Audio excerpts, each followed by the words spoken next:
Otobisi lagambudu asea kormako yokata matate male gosti ofina mangenu asea kormako yo alagatate male gosti kabe na mangenu ya safa shaaro lammii gosa oromoo taate male okabarmeli bigani asea kormako shawara baadise wanni keessa dabarsine ijoolleetu inni haasa'u akka waan nuti deebi'u sana nu sodaachisa.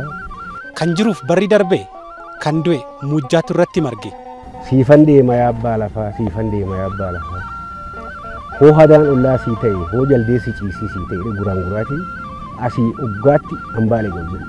Abbaan birri 50 fuudhee dhagnaan gubboo kana hin kenninii gubboo kana kennitti taanaan asii bahee tanan sii godhaa jedhee abbaan sodaachise jechuudha. Abbuma kiyyaanuu waan lolaattu maaliif naattuu tokkos hiyyeessa baddale qaba. Qabsoo kanarra dhaabbatee uummanni kun caalmatti aadaasaa, seenaasaa, safuusaa, aartiisaa guddifachuu qaba. Otuu gurbaa barataa marii qabne laameree rakkoon qabne gurbaa kichaa buqqisu gurbaa callaa guddisu kutaa kamee bardaa kutaanee kamee giddaa chiki chiki chiki chiki chiki chiki chiki chiki chiki chiki.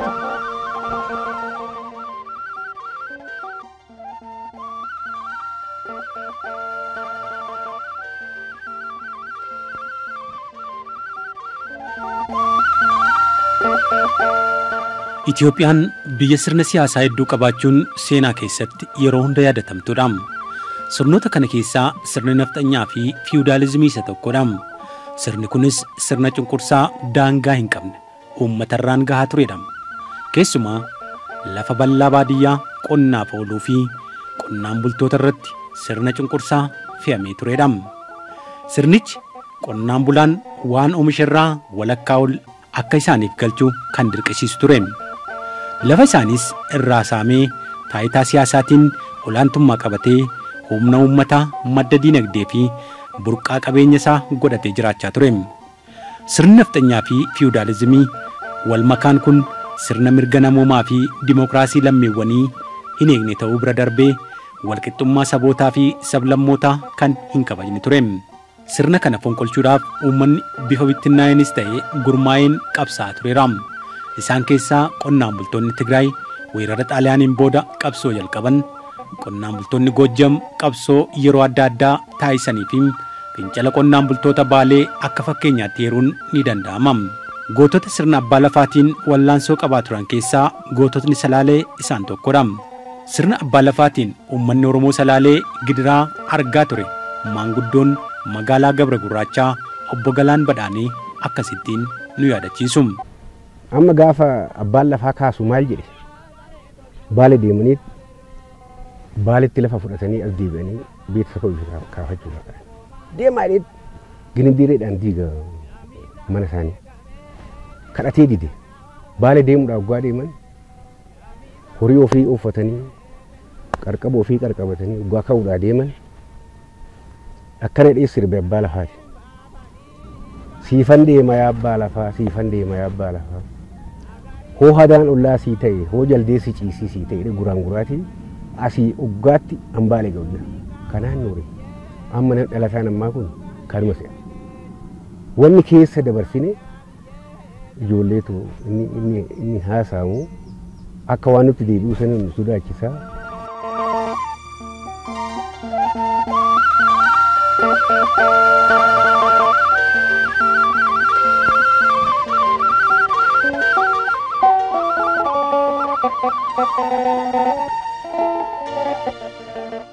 Kan jiruuf barri darbe kan du'e mujjaatu irratti marge.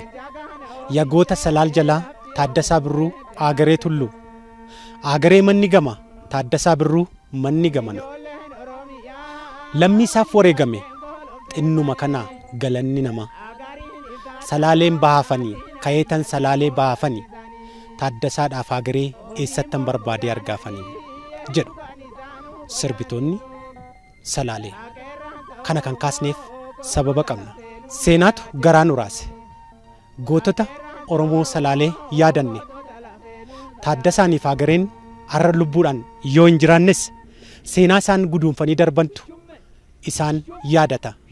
Sirna dimookiraasii misoomaa fi nageenyaa amma argame kana mirkaneessuudhaaf goototni hedduun lafee isaanii cabsanii dhiiga isaanii dhangalaasanii wareegamaniiru. Bifa bittinnaa'een akkasumas gareedhaan qabsaa'aa turaniiru sirna nafxanyaa fi fiwudaalotaa irratti. Namoota dhuunfaadhaan qabsaa'aa turan keessaa tokko Asaffaa Shaaroo Lammiiti. Waa'ee seenaa Asaffaa Shaaroo Lammii waggaa 4 dura seenaa bal'aa isaan qaban keessaa waa muraasa isin daawwachiisnee turre. Har'a immoo seenaa isaanii kanaaf qabannee dhiyaannee jirra. Nu faana turaatiin hordofa.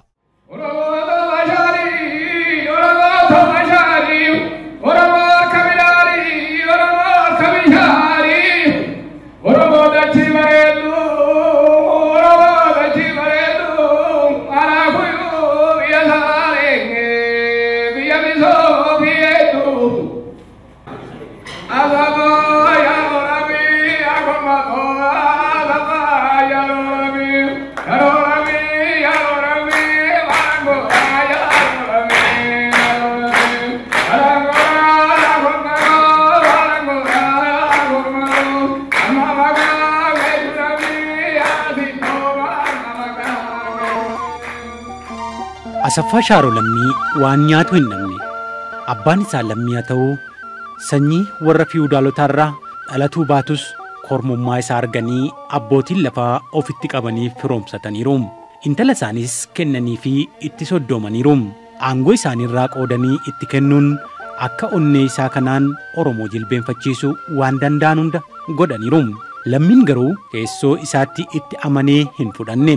Qeerransi yoo ammam namatti madaqes gaafa tuqan amala isaa hin dhiisu waan ta'eef.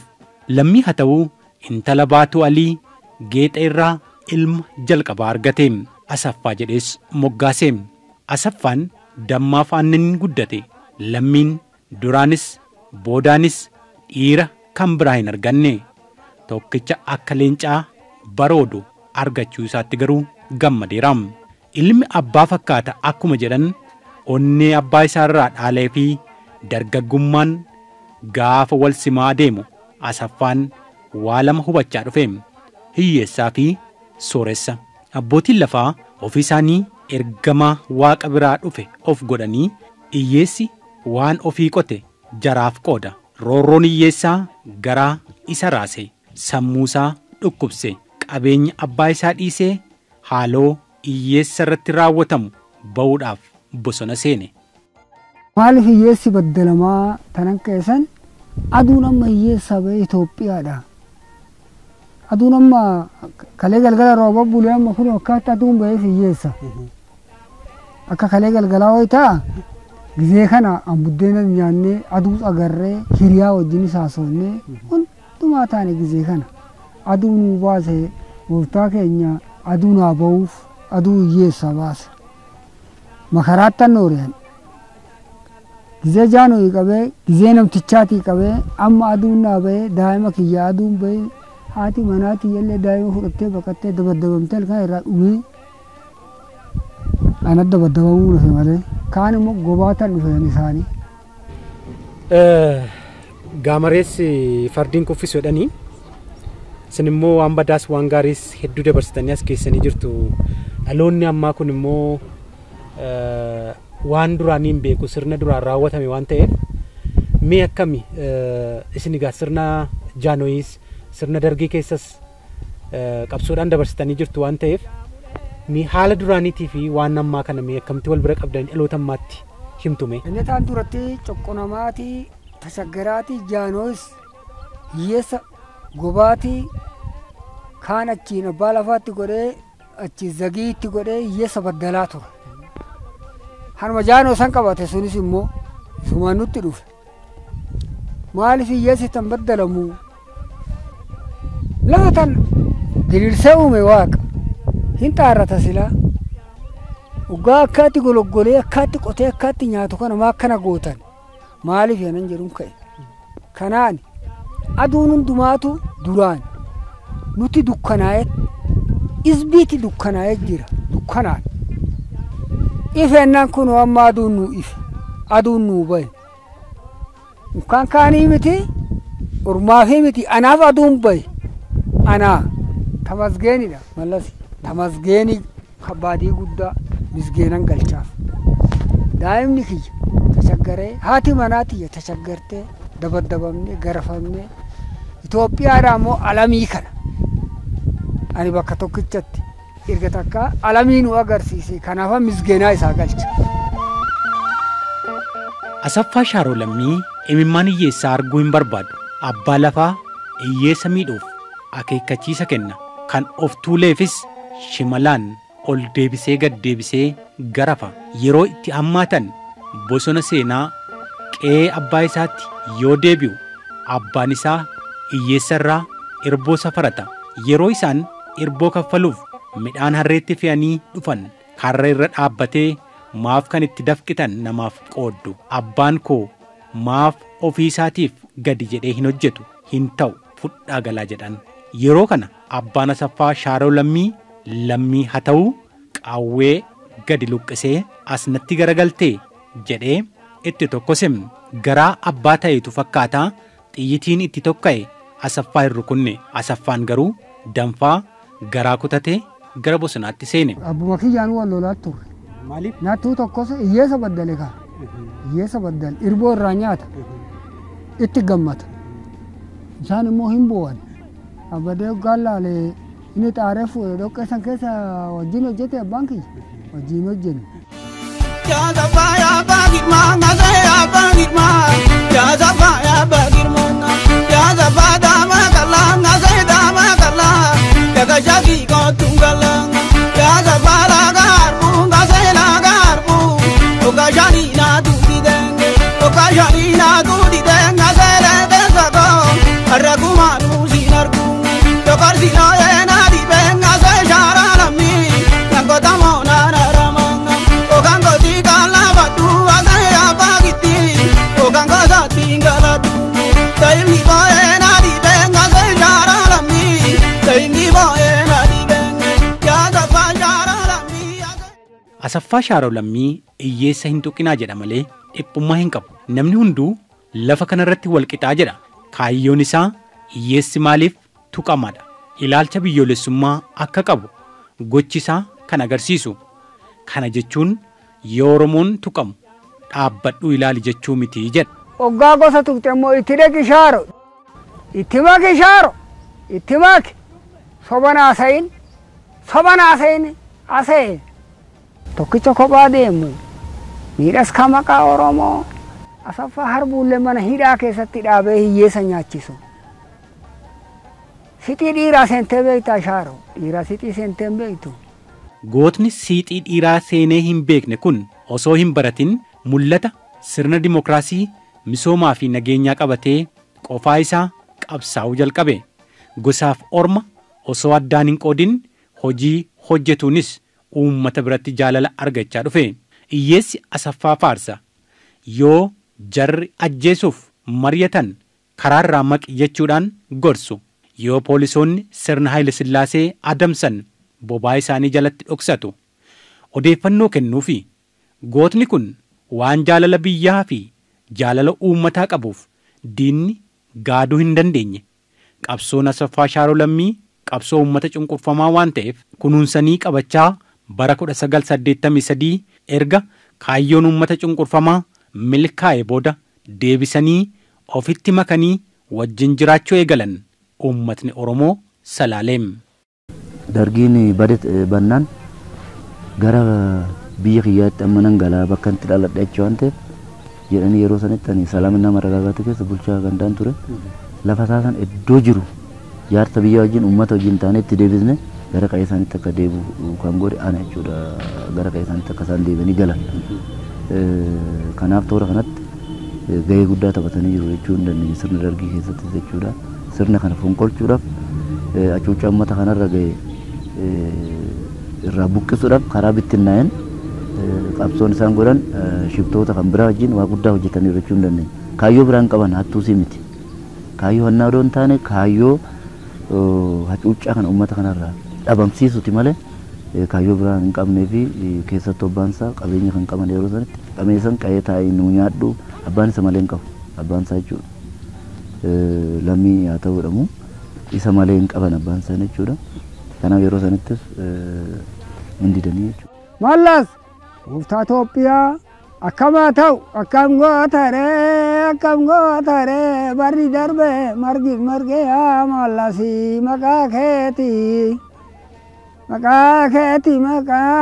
keeti duraan tajaggaraan noorree yaa mallasa baay'eessa duuti naftuu chuuchurraftuu duuti naftuu ilkaan nama laaltu akkamaa ta'uu laata.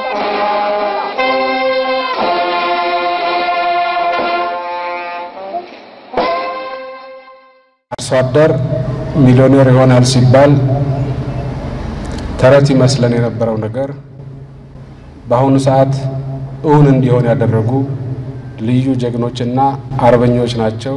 qonnaan bulaan abbaa miiliyoonaa ta'ayoo jedhamu sheekoon itti fakkaachaa ture. Yeroo ammaa kun dhugaa ta'uu kan taasisan gootota addaa waan ta'aniif galataa fi kabaja addaatu isaan barbaachisa. ልዩ ምስጋናና ክብር ይገባቸዋል። Wamtaan booheef galatuma mootummicha kanaan eddeen kaa'u dhabe booha. Ilmoo kootii walitti naambise. Akka namaa mirga godhee hojjetadhee nyaadheetaan aara galfadheen jira. Amma immoo naan dhufee guddina kana argee isa kana qaqqabuyyaan eddeen kaa'u dhabe. Yaa Rabbi umurii isaa naan dheeresi jechuudha. Rabbitti boo'aara.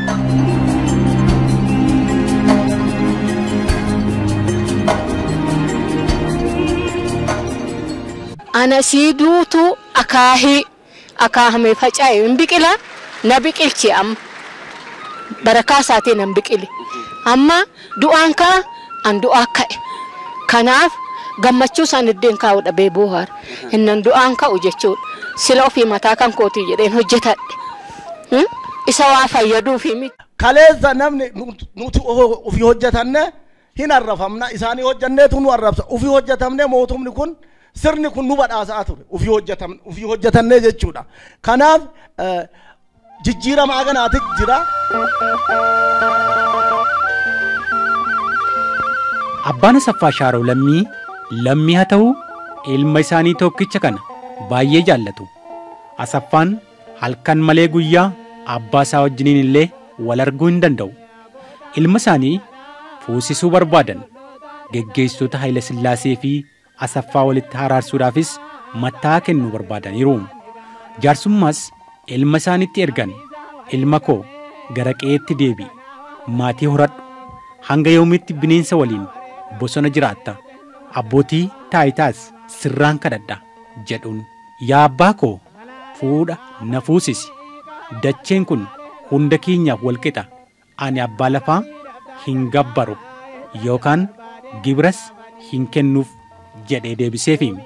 Lammii haa ta'u yaada ilma isaanitti walii galanii dhimma araaraa garasitti qabanii cidha qopheessuuf poolisoonni sirna jaanoy odeeffannoo dhagaatan gaafa cidha isaa akka qabatanus haala mijeeffatan karaattis bahanii eeggachuu eegalan.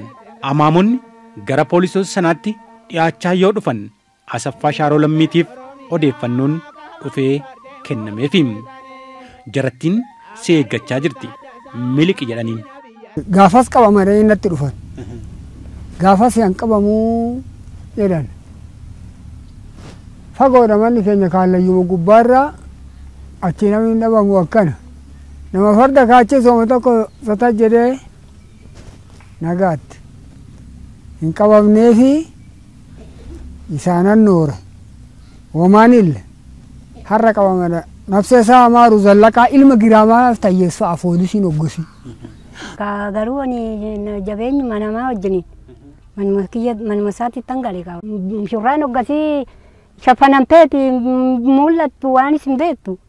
Hin beeku ani lola bichaa rabshaan ka'ee lolaan deemuu bichaa nan beeka deeme hoggaa jedha. Yeroo niitii fuudhanis jechuudha hoggaan abbaan kiyya yeroo nattu hoggaa isaan niitii fuudhan gaafa niitii fuudhu san qabuudhaaf wattaddarri sirna Haayile Sillaasee sun itti marsanii inni garuu mushurraa isa wajjin hin galle jechuudha. Gaafas gara daggala laga sadii iddoo jedhamu waashaa jira achitti galee mushurraa sunis kophaa akka galte kana sirriitti nan beeka jechuudha seenaan dhagaa irraa jechuudha. Geggeessitoonni sirnichaa Asaffaa Shaaroo Lammii waan hin arganneef haadha manaa fi ijoollee isaanii irratti haaloo ba'aa turan. Gobaa kormaa boobsiisanii gobaa kormaa boobsiisanii yaa Asaffaa Shaaroo Lammii amanaattu Shaaroo tiyyaa daa'ima kee boochisanii warra abbaa lafaati kan kana godhisu. Ya Asaffaa Shaaroo Lammii aseeyaa korma koo ya Asaffaa Shaaroo Lammii akkana maantaatu namni aseeyaa korma koo akkana maantaatu namni otoo bisiillaa gambulu aseeyaa korma koo yoo katamaa taate malee gosti ofii namaan kennu aseeyaa korma koo yoo alagaa taate malee ministirii baalee buna aseeyaa korma koo ministirii baalee buna. Gama ormaanii sintuknu aseeyaa korma koo hojjetanne tuuma bulla. Gama ormaanii sintuknu aseeyaa korma koo hojjetanne tuuma bulla. Yeroo kana abbaan isaanii Asaffaan maqaa dabalataa Shaaroo jedhu kan dabalanii Asaffaadhaaf kennan. Shaaroo jechuun abbaa aangoo isaarraa fonqolchi jechuudha. Baay'ee haaraniiru. Garaan isaanis gubateera. Bitamtoonni sirnichaa guyyaa guyyaan dhufanii maatii Asaffaa boochisaa oolu. Haadha warraasaarraa ilkaan irraa fixaniiru. Mootummaan humna qaba waan ta'eef waan godhanis dhabanii sirbaan roorroo isaanii kan isaan ibsachaa turan. Yaa Asaffaa Shaaroo Lammii aseeya korma koo daa'ima kee boochisanii Shaaroo Lammii likkii namaan beektu namni sirba jedhu kan isaan sirbaniif. Tikkilanyu likkiidhaan. Maaliif akkas jedhani? Abbuma kiyya jedha Lammii nan goba nama sagali gabaa tokkicha isbi wal gammannaa mana mina taajjabu na bira jira nama sagal rafarrafeetan tana damii tanaan baane namni salgan hundumtuunuma rafarrafame qanii sildati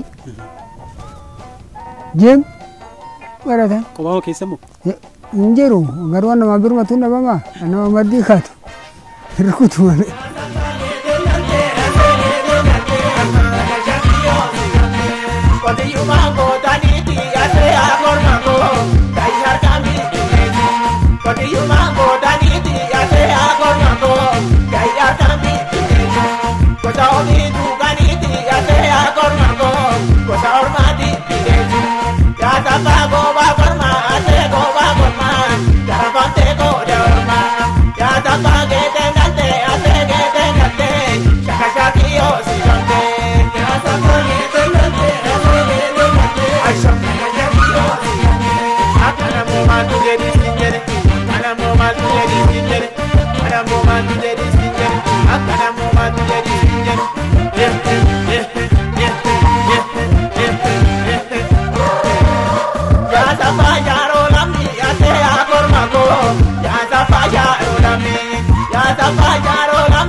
Haadha warraa keessan irraa wanti ga'e jira amma yeroo isin qabsaa'aa turtan kanatti.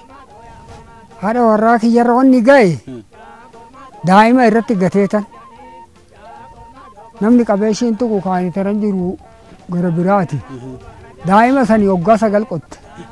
Bosona keessatti homtuu isin mudanne mudannoon qabdanuu mee yeroo sana? Bosona keessatti warri darguu natti kabbabe. Harkaan ka'e allayyaa biyya keenya jarri kun hin beeka.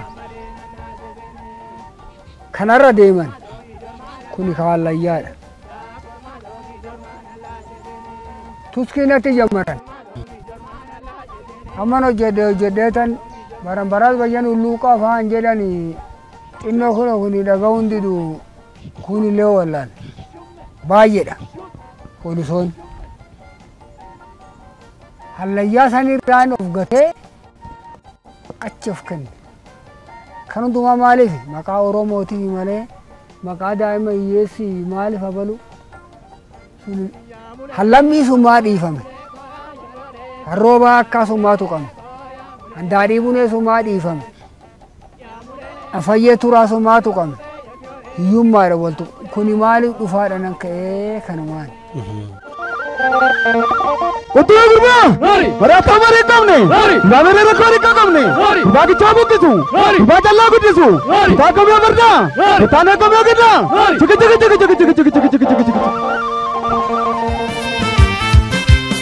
Ya sabba shaaro lammii asee kormako. Ya sabba shaaro lammii akana maantaatu namni asee kormako.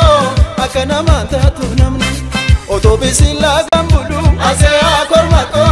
Yoo katamaa taate malee gosti ofii namaan kennu asee kormako. Yoo alagaa taate malee ministirii baalee buna asee kormako. Ministirii baalee buna. Gama ormaadis tukku asee kormako hojjetanne tuuma bulla. Gama ormaadis tukku asee kormako hojjetanne tuuma bulla. Wai wai. Wai wai. Wai wai.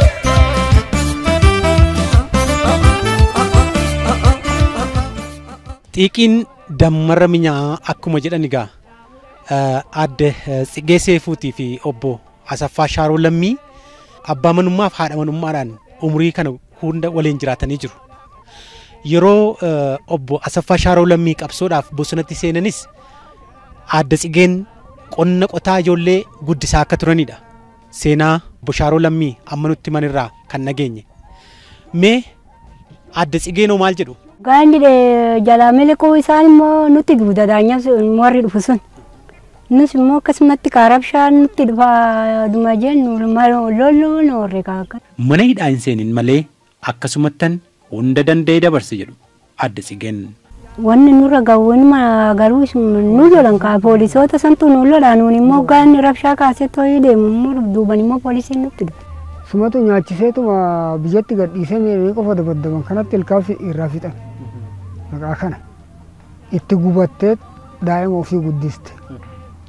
Warra isheetu qasan immoo akkana warra baluuti isheerra hin gaafadhu.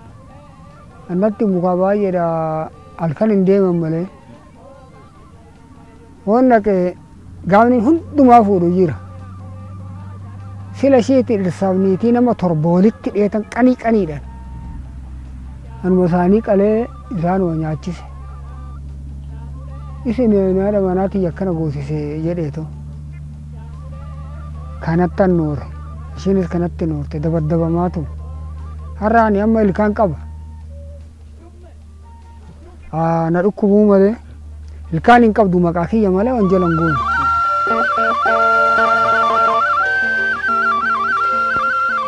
Qabsoo abbootii lafaa irratti Shaaroo Lammii taasisu itti fufeem qeereensa eegeen qaban qabnaan gadi lakkisan akkuma jedhame abbaan isaanii Lammiin osoo hin jaallatin ilma isaanii deeggaruutti ka'an. Aartiin waan isaan jedhan keessaa kan akkas jedhu tureem matobisiin lagan bulu yoo katamaa ta'e malee gosti ofii naman kennu fira ormaa ta'e malee yaa Asaffaa Shaaroo Lammii shakashaki seeni waynii jedhanii sirbaafi turan. Asee Shaaroo Lammii Asaffaa Shaaroo Lammii shakashaki seeni waynii shakashaki seeni waynii matobisii lagan bulumu okatamaa taate malee gosti qabee naman kennumu gosa ormaa taate malee fira ormaa taate malee. Matobisii lagan bulumu asee Shaaroo Lammii yoo magaalaa taate malee gosti ofii naman kennu asee abbaa gitti yoo alagaa taate malee okata galee guranii asee Shaaroo Lammii mana ijaaranii see oka barmeelii biidanii asee alee shakoo isha waraabanii see oka weedaroo biidanii asee deeteen. Dhugaattuu wanti abbaan isaanii sodaatan hin hafne Asaffaa Shaaroo Lammii fi Agaree Tulluu torban tokko keessatti walirraa fageenya guyyoota sadiitti qabaman. Agareen yoo fannisamu Asaffaa Shaaroo Lammii ammoo hamma murtiinsaa mana murtiitiin ilaalamutti mana hidhaa akka turu murtaa'e. Sirxiin buuna san amma namni tokkichi natti haasa'eera. Kun gaafa feteraarii muluuti. Gaafa tosibaati. Shambal taayyee aagaatan jedhan kunoo yarri kun hin beekanii atosibaatu wajjin jira. Ani immoo Agarii wajjin jira. torban itti qabamnanii fagarii. Isas fuudhanii dhufan guyyaa isaa banaan jedhe hidhanii duubatti akkaatti hidhanii gaafa fannifamu. Hirkoonis jimaanis bakka dhagaatti kaanii hiikame waan isin haa hiikuudha. Asaffaa Shaaroo Lammii namoota aagaree irratti gocha suukaneessaa raawwatan haaloo qabatus osoo waan yaade galmaan hin gahin ofumaa isaayyuu to'annaa jala oole. Wanti inni yaade sun garuu achumaan hin hafne.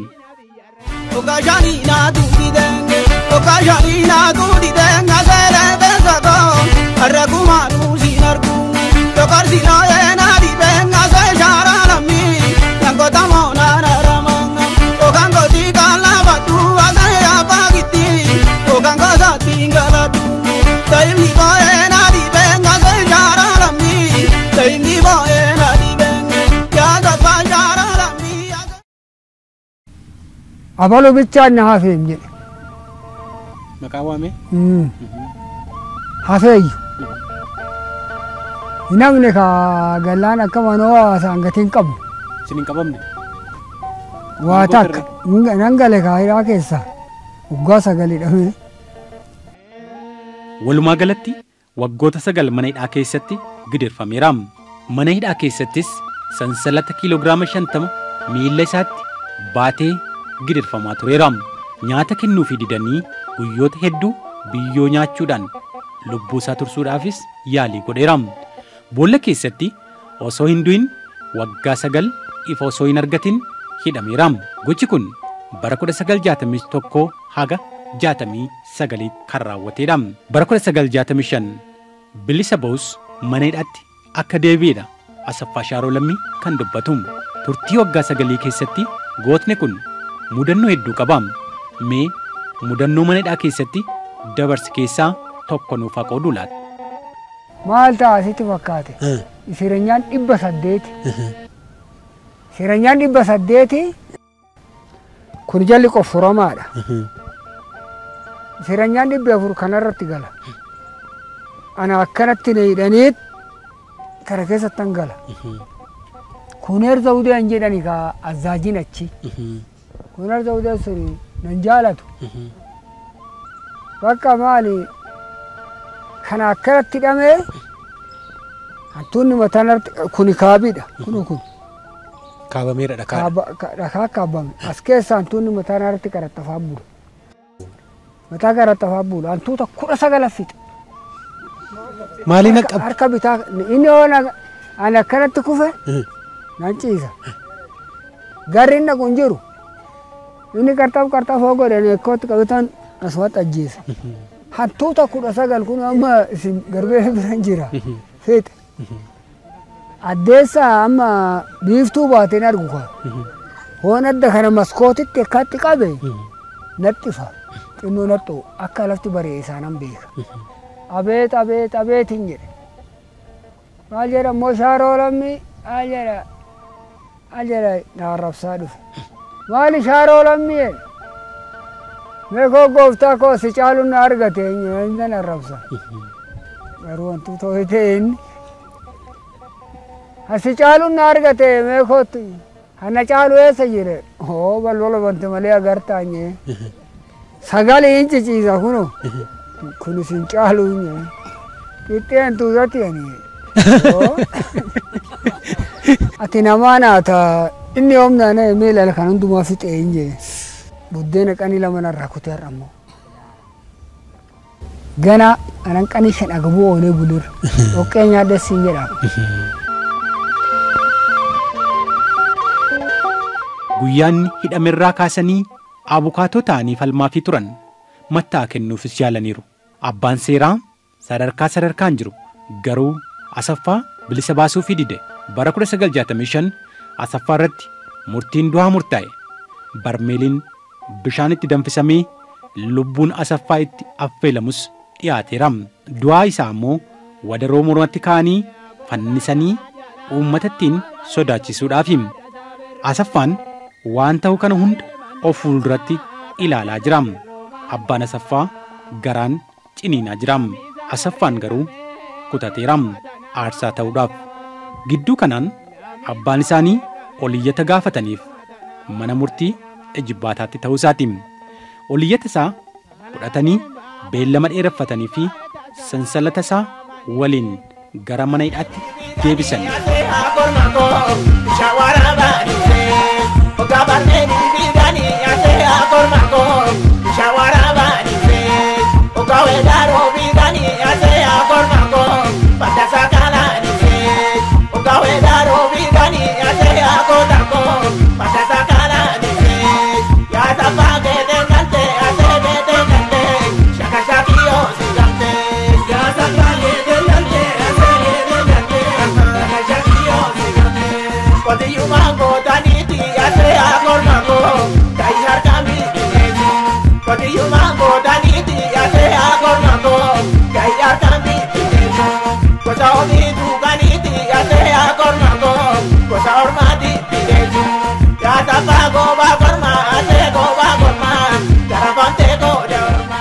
Asaffaan du'uudhaan dura seenaa tokko dalaguu barbaadeera. Hiriyaan abbaa Asaffaa Mokonnin Badhaanee Iyyaa namni jedhamu tokkos Asaffaa waliin hidhamee jira.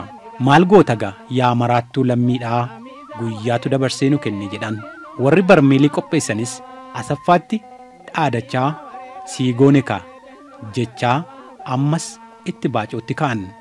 Asaffaan sansalata kiloogiraama 50 baatee maaliin nu tuqa amantaa jedhu qabataniiru. Asaffaan suuta jedhee muka gabaabaa ulee fakkaatu ilaallateera. Jarri nama 19. Harki Asaffaa sansalata hin qabu. Miilla isaa qofatu hidhamee jira. Kanaan utaalaa akka culullee itti qubate. 9 bitaatti 10 mirgatti ciibse. Onneen isaa iitoftee xaaxa'uudhaa kaate deebitee haara galfatte. Warri hafan murtee seeraa malee ajjeesuudhaaf yoo mirga hin qabaannes dullaadhaan reebaa gara mana hidhaatti deebisan. Nafsa isaa maaru Mokonnin Badhaanee Iyyaa yaa sadeen Badhaanee Iyyaan jedhan. Mokonnin Badhaanee Iyyaa abbaa kiyyaa hojii shafate achi keessa jira. Maal gootaree yaa maraattuu lammii kakanii takkan nu godheedhe. Keessa makamtanii galinaan jedhan mashanqarii birdilibsii ammana narraa ol fuudhe. Balballi kanuma kun hedduun hadiyyuma. Karra sana hoggaa isaa seenan keteet. Sun achitti kufu. Amma irra dhaabe ka xorsaraatiin tuski. Oma tokko gamaanarra garagare. Oma tokkicha dhufa. Maali shaaroo lammii hidhaa cabsee baduuf deemaa miti. Kana achi dhaabbate sunan kufe achitti. Kunan kufe achitti. Harki tun akka irraa tanaa miti wayyaa qabdi. O tokko rukuteen dhiisuun dafee ta'e itti kenna akkoon buddeen ofitti kennu seetti. Namni 9 garnatti namni 10 garnatti kufe. Abbaan seeraa yeroo xumuraatiif murtii Asaffaa Shaaroo lammii ilaalu bakka biraarraa dhufeera. Badii isaa duraa caalaa kan ammaa irratti baay'ee aaree jira. Halluu diimaa adda isaatti dibe. Akkasuma qayyi qalamiin irratti tsaafee daanyichi hucceedhaa dhufe. Xiyyaaqeen qaban jedhe. Hin taqabbalu xiyyaaqee ka'edha. Hin taqabbalta adeema tolaqaan immoo dhaga'ee alatti. Sooni an kufe achitti. Kooni tan kufe achitti. Waggaa 5 kana baadhe silaa. Kanumaan akka addee kan hundumaa rukute. Waggaa meeqa baatte? Waggaa 5. Dhuguma. Amma sakkaramneere amma dhufeen irraa xarage. Gaafa san maqaa Oromoo tolche. Ministirii Baalee Bunaa Asee Kormakoo. Ministirii Baalee Bunaa gama Ormaanii Sintuqnu Asee Kormakoo. Hojjetannee tuuma bullaa gama Ormaanii Sintuqnu Asee Kormakoo. Hojjetannee tuuma bullaa. Wai wai. Wai wai. Wai wai.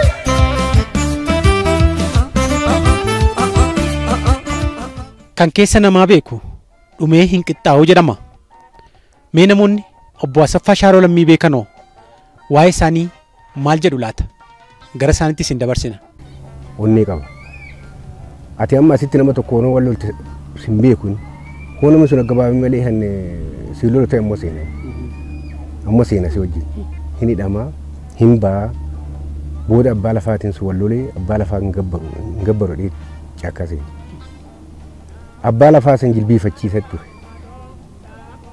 Asaffaa waan namaan tuqu hootu kan naman dhiisu onnee qaba abboosaa ittiin qabee isaan qabee onnee qaba namaaf dhukkubsata nama rakkateef dhukkubsata namni hootu qame isaa jecha dhufa akkasitti nooretti ilma namaa jilbiifachiisaa nama tuqu abbaa lafaa namatti roorrisee akkas nama godhusan jilbiifachiisee sodaachisee hamma xiitii bitaniifitti xiitii bitisii wayyaa jedhee hamma xiitii bituuf abbaan lafaa isa jilbiifachiisatii ture. Abbaan lafaa yeroo baay'ee akka hiyyeessa hubaa turetti hiyyeessa san irratti maa hubamaa hiyyeessi jechuudhaan akka nam tokkotti quuqqamee abbaa lafaa wajjin wal mormee qabsoo guddaa gochuudhaan kan daggala seenii daggalarree ture isaan booda qabamaniillee hiriyoota isaanii waliin obbo Agarii Tulluufaa Taaddasaa Birruufaa wajjin baay'ee kan wajjin qabsaa'anii uummata Oromoo hiyyeessaaf jecha amma hidhaa ga'utti kan deeman jechaadha. Abbaan isaa qabeenya qaba garuu inni sababa uummata saniitiin uummata kanarra balaan gahuun sirrii miti jechuudhaan sila keenya hidhamaa kan jedhu kan uummanni naannoo sanii baay'ee isaan jaalatu jechuudha. Hin jaalatamu. Kanaaf yeroo hidhamanis uummanni darbee dhokatanii haalli isaan itti qotaniif jira jechuudha. Akka namni agarretti haalli itti qotaniif jira. Toora sanitti Asaffaan kun yeroo hidhamu gubboo abbaan birrii 50 fuudhee dhaqnaan gubboo kana hin kenninii gubboo kana kennitti taanaan asii ba'ee tanan sii godhaa jedhee abbaan sodaachise jechuudha.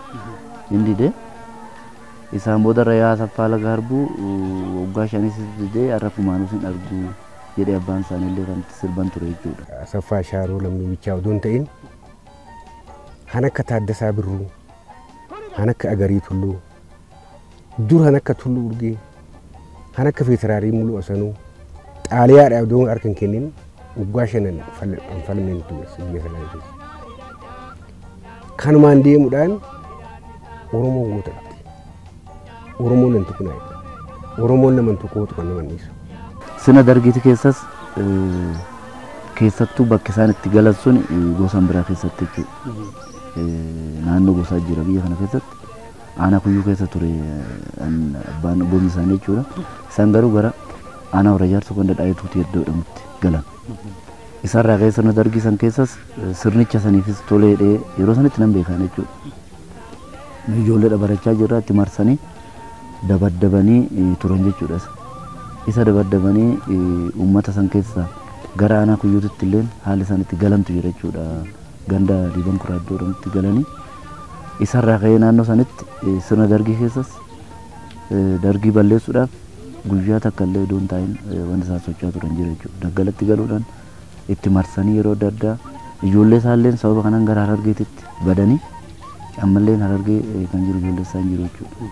Sababa kanaan biiraawii yookiin immoo affaasaadhaan gara adda waraanaa erguudhaaf zariinsa akka biyya kana badu gochuu keessatti waan guddaa sirni dargiitis wanna isaaf hileen jiru.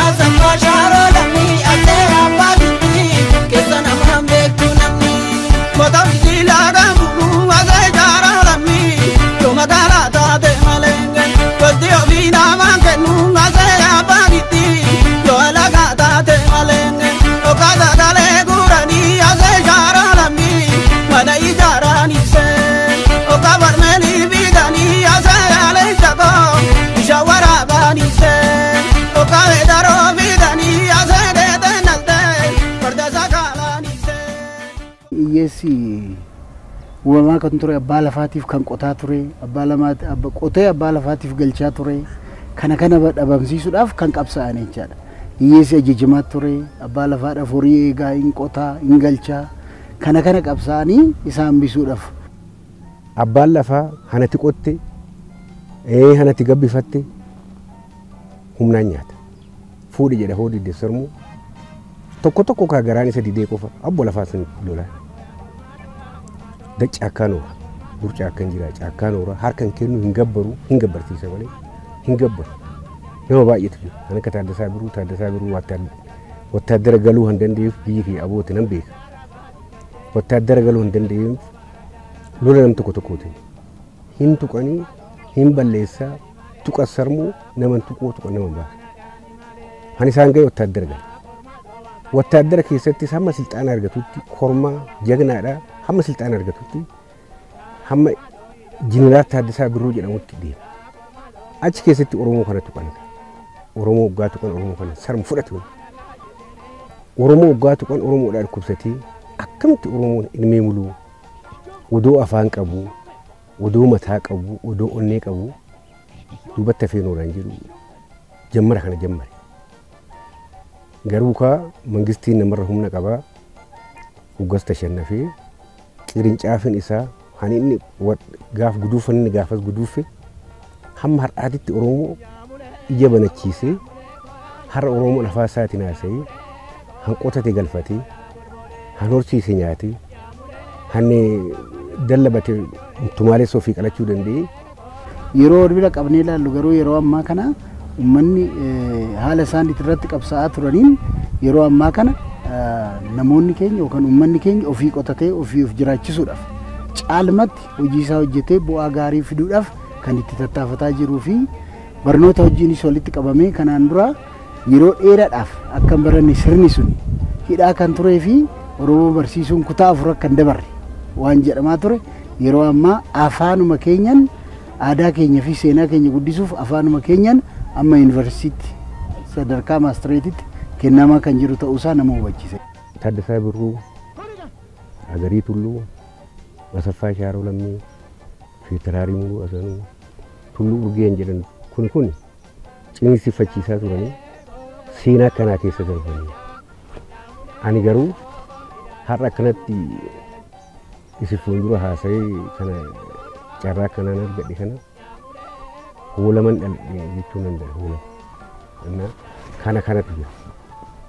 Uummata irraa wanti eegamu egaa qabsoo kana keessa qabsoon kun asiin ga'eera. Qabsoo kanarra dhaabbatee uummanni kun caalmatti aadaa isaa, seenaa isaa, safuu isaa, aartii isaa guddifachuu qaba jechaadha. Kana caalmatti guddisee dhaloota isaatiif dabarsee dhaloonni isaatiillee isa qabatanii caalmatti cimsanii itti fufuu waan qaban. Nama kana keessattuu wanni kanaan dura shaakallee tokko jira jechuudha. Maqaa isaatiin baankii adda addaa banne birrii achi keessatti namni wanni kun itti dhagahame waa xiqqoo birrii amma qabu galchuu akka danda'u wanni godhame jira. Haa ta'u ammas dhimma san karaa cimina qabuun itti fufne uummata naannoo keenya kakaasne amma humna isaa akka isaafillee deeggarsa godhu gama mootummaatiinis dhimmi kun hubatame deeggarsa barbaachisaa ta'e akka godhamu gargaara barbaada. Namni hundi lafa kanarratti wal qixa tokko gooftaa ta'ee kaan garbummaadhaan jiraachuun isaa maali? Maaf kan qonne namaaf qonna jechuudhaan qabsootti kan isaan seenan osoo hin baratin sirna bulchiisa gaarii ammaa kana nageenya misoomaaf dimookiraasii fiduudhaaf dhuunfaa isaaniitiin namoota qabsaa turan keessaa isaan tokko turan obbo Asaffaa Shaaroo Lammii. Sirni dimookiraasii yeroo sanatti fagootti ilaalaa turan har'a kunoo jedhanii ofii isaaniitis dhandhamachaa jiru. Mootummaan amma biyyattii kana bulchaa jiru anaaf jedhu obbo Asaffaa Shaaroo Lammii. Har'a hundumaan allaala hunduun allaala duratti daggala keessan kaadda amma kunoo aduudhan hundumaa wajjin hiriyoota ijoollee tiyyaa hiriyoota akaakayyuu kiyyaa wajjin taa'ee hundumaa jechuun kun sila aduu mallanaa baase malee homaa argeen beeku. Mallas hiyyeessa kee hundumaa beela baastee daara baastee mallas gooftaa Itoophiyaa akkamaa ta'u akkam gootaree barri darbe margi margee mallasii maqaa keetii. Maqaa keetii duraan tajaggaraan noorree mallasa baay'eessa duutii naftuu cuucurraftuu duutii naftuu ilkaan nama laaltu akkamaa ta'uu laata dharraw shaaroo Amalanya ilma geete shaaroo lakkisiina yana shaaroo daamaa gubbaa itti mashaalamii baagaashee tokkicha kophaa deemu akka qeerressa hinaafee shaaroo hiyyoo malee tole hin beekne. Akkamaa ta'u aduu sii baase kamallas aduu sii baase nyaattee quufte duratti daggala keessa kaatte amma immoo kunoo makiinadhaan asiif achiin si deemanii kana agarte kun shaaro maqaa isaati malee maqaa eenyuti kan hundumaa jechuun maqaa keetii mallas gooftaa koo ija qalbii namaara. Hordoftoota qophii keenyaa Asaffaa Shaaroo Lammii seenaa kana hunda yoo dabarsu haala salphaatti miti. Qabsoon aarsaa gaafata. Asaffaa Shaaroo Lammii uleenis reebamee xiyyiitiidhaanis rukutamee madaa'ee fayyaa as ga'ee jira. Yeroo dookumantarii isaa kana hojjennutti haala jireenya dhuunfaa isaa yoo hubannee ilaallu nama isa sooruu hin qabu. Keessumaa xiyyiitiin lafee miilla mirgaa isaa cabsee keessa darbe akka qotee hin haramanne isa danqeeraamne. Gootni kun gaafa dadhabu lammii kootu na gargaara jedhee yeroo sanatti qabsootti seenuu baatus lammiin isaa akka isa hin ganne abdii qaba ture. Ammas deebii kana lammii isaarraa akka eegu nuuf mirkaneesseera.